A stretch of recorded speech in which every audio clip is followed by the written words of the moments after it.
Alright, so Georgia's favored heading into week 7 against Auburn, but not by much. And honestly, that says a lot about where both of these teams are right now. Let's start with Auburn.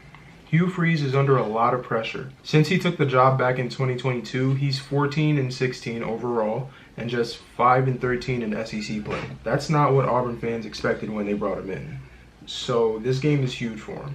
A win here could take a ton of pressure off his back, and more importantly, it would put Auburn right back in the mix in the SEC. You can already tell the energy is going to be wild. This is the 17th straight sellout at Jordan-Hare Stadium, and it's always one of the toughest places to play in the country. And to add even more to the story, it's the night Cam Newton's jersey gets retired. You know that crowd is going to be fired up, and Georgia's walking straight into a storm. Georgia's been here before. They've won 3 straight times at Jordan-Hare, so they know what it takes to handle that environment. But still, it's an SEC game, so anything can happen. And here's what's interesting.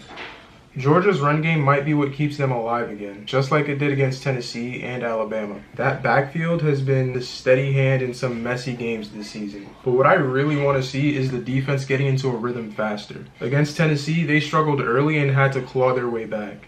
Against Alabama, the same thing happened. Their defense had a slow start, but that time it ended up costing them the game. We all know Georgia's defense is elite. The talent isn't the issue.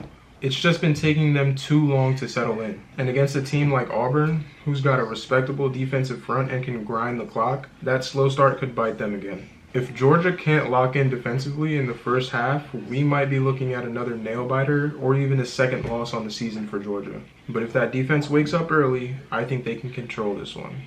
So here's how I see it playing out. Georgia leans on their running game, gets a couple of key stops late, and finds a way to escape Jordan-Hare with a win. I'll take Georgia 35, Auburn 28. If you like talking about college football, there's a link to a free college football community on my homepage. Feel free to join me there.